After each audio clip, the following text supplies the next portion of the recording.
Hey, true believers, this is Mr. Miracle Comics.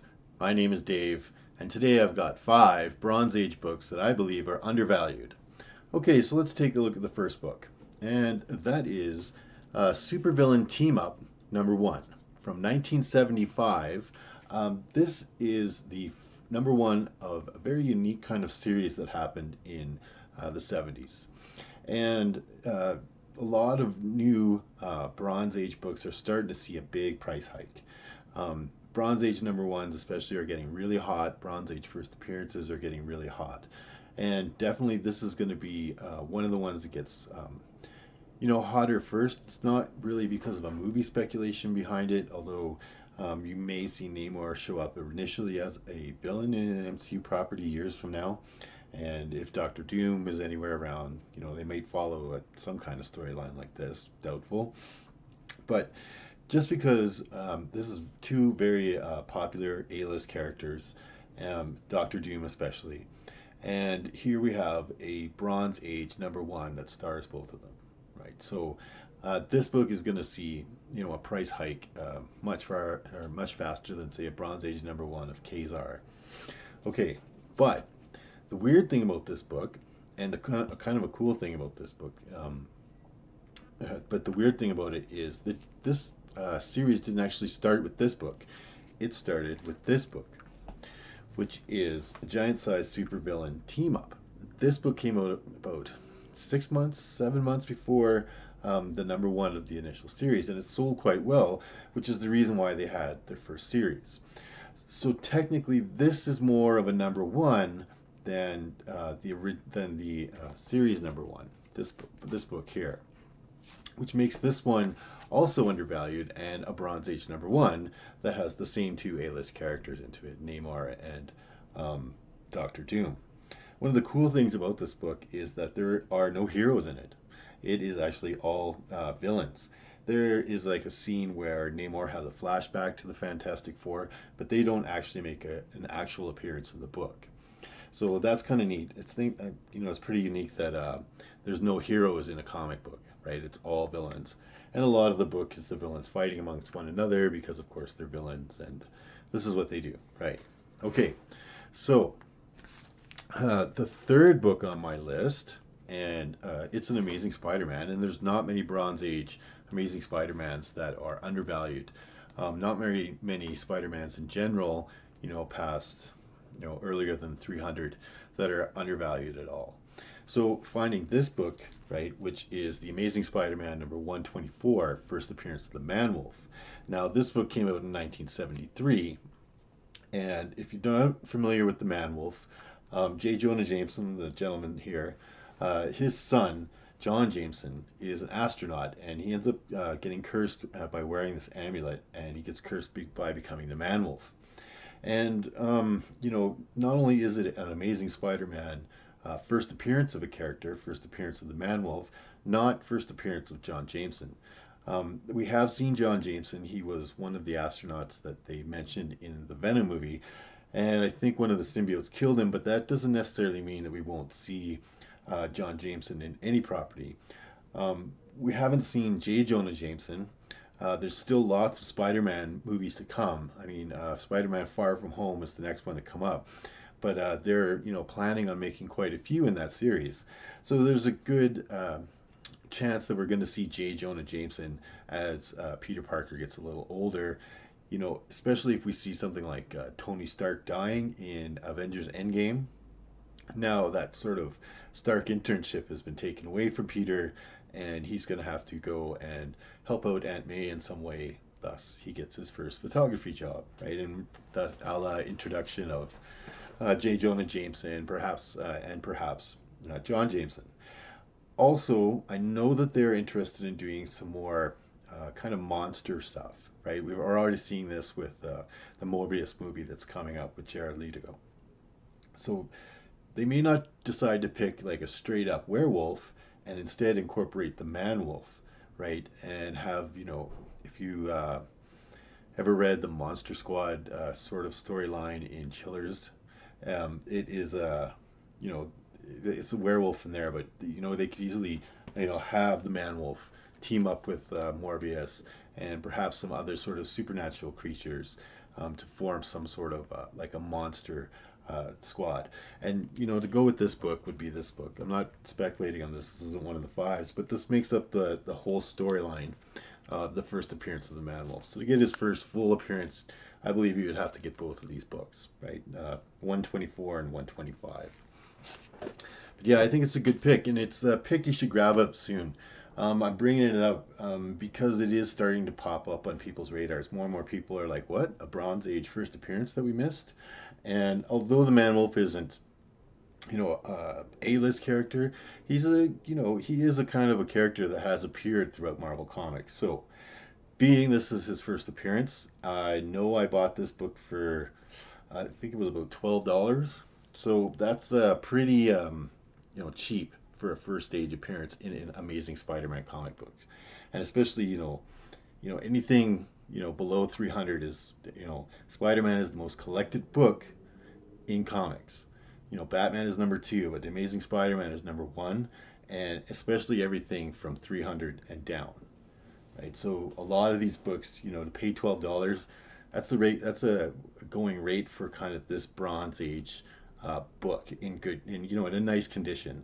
So I just basically paid a regular price for a key book when I bought this. Now I have seen prices going up, but I definitely, if you're interested in buying any of the books or acquiring any of the books that I'm talking about here today, this is one that you want to get sooner than later, because the price of this one's going to start going up quite a bit. I've seen in higher grades, the price is already starting to creep up quite a bit, and once that higher grade goes up, pretty soon the mid and the lower grades are going to start following. Okay, so this one is, don't sit on it if you really want it. And it's important too, if you have an Amazing Spider-Man collection and you want to complete your run, you may not be speccing on the book, but you may want to buy it now before it gets too expensive and, you have to pay 3-4 times to put it into your collection and complete your run, right? Another Amazing Spider-Man book that I'm speccing on is The Amazing Spider-Man number 102. And this book is from 1971. And the reason I'm speccing on this book is we all know that The Amazing Spider-Man 101 is the first appearance of Morbius. But this book is Morbius's origin story, right? And this book goes for significantly less than his first appearance. And origin stories in general tend to go for less than the first appearance of a character. And I think origin stories are starting to catch on more and more and are undervalued. And you're going to see much more of a jump with this book as we get closer and closer to the Jared Leto movie that's coming out, right? The Morbius movie. They're going to start doing a bunch of different villain movies, and they're starting with this one. Now, Jared Leto is a pretty good actor. He really is. I know everybody hated the Juggalo Joker that was in Suicide Squad, and I guess all those movies have been canceled, which I'm glad for. He just missed on the character. I don't think he did a bad job acting him. The character, the way he chose to portray the Joker was just not, it just wasn't the Joker, and people got really upset. So I have a lot more faith that he's going to do a much better job with the Morbius movie. Okay, because he is a good actor. If you've ever seen the Dallas Buyers Club, he is a very, very good actor. So get his origin story while it's still cheap, right? This is in very fine condition, and I paid about $30 for this.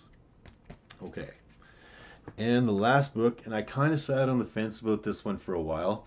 I've had this book, and what should I spec on it? Should I not? And there wasn't any real reason to spec on it until just recently, and that is DC Comics Presents number 47, the first appearance of HeMan in comics. And they've recently announced a Masters of the Universe movie, and I think they're going to go like really all out. They're already scheduling a time to get this production going.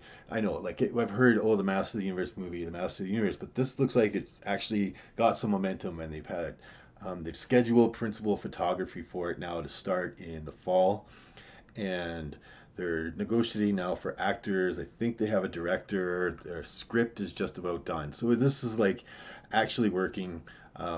Looks like it's actually going into production. No longer just thoughts in a bunch of movie executives' minds. It's actually going to happen. So There's also a new thing out, which is Mattel Studios, right? And He-Man is a Mattel product, and they're going to start. Mattel Studios is going to start out with Barbie, and then they're going to co-work with Sony Pictures to do the Universal Studios version of or Universal to do Masters of the Universe, right? So it'll be Sony Pictures and Mattel Studios. Weird, but if a comic book company can make their own movie studio and then turn around and sell it for almost $5 billion, why not a toy company? I'm sure that's what they're thinking, right? They've got lots of properties that they can, employ into movies. I'm sure we'll see the Strawberry Shortcake movie shortly. The Barbie movie is going to be the first fully produced Mattel Studios movie. But this movie should come out first and shared with Columbia Pictures at Sony with a good budget behind it. Sony is one of those companies that tends to put a lot of effort into their movies, and they've done pretty well. I mean, there's been a few misses, but superhero-wise, they started out with the original Sam Raimi Spider-Mans. They went ones the Spider-Mans with Andrew Garfield in it. And then, recently the new Spider-Mans and being smart players working with Marvel to bring Spider-Man into the Marvel universe, into the MCU, which was like free advertising for them. Like, you'd have to be a fool not to want to be part of that movie in any way, because it's just going to make your box office bigger, right? So with Sony taking on, the principal studio behind the He-Man movie, the Masters of the Universe, as well as with all of the special effects and everything that we can do now. And it's been so long since that terrible Dolph Lundgren movie that happened. Most people have forgotten about it. I really think that they could have a hit on their hand. And this is like a PGX graded one that I bought, and I know I paid $30 for it, right, which is less than the cost of like shipping and grading it. So I've seen this book unslabbed go for $20. Maybe in super high mid grades going for less than 100. So this, I think if they start to do this movie right, if the Masters of the Universe movie is done well, the first time that trailer comes out and it's a hit trailer, you're going to see a big jump in the price of this book. So this is a good spec book. Like I said, I was sitting on it for a long time because I really didn't have a reason to spec on it. It was kind of just a level sort of, increase in price. Wasn't going up, it wasn't going down, it was just sort of steady. And I think we're going to see a big jump closer we get to an actual Masters of the Universe movie. Excellent. So that's been 5 undervalued Bronze Age books, in my opinion, right? If you you want to go out there, you want to buy any of these books because of what I've said or whatever, remember there's always a risk in all the speculating of books. There's if I went out and I buy this book speculating that the Master of the Universe is going to be the biggest hit of the year and it's a total flop, right? It could have the reverse effect on this book. So there's always a risk in speculating. So take what I say with a grain of salt. Do your own research, right? Think for yourself.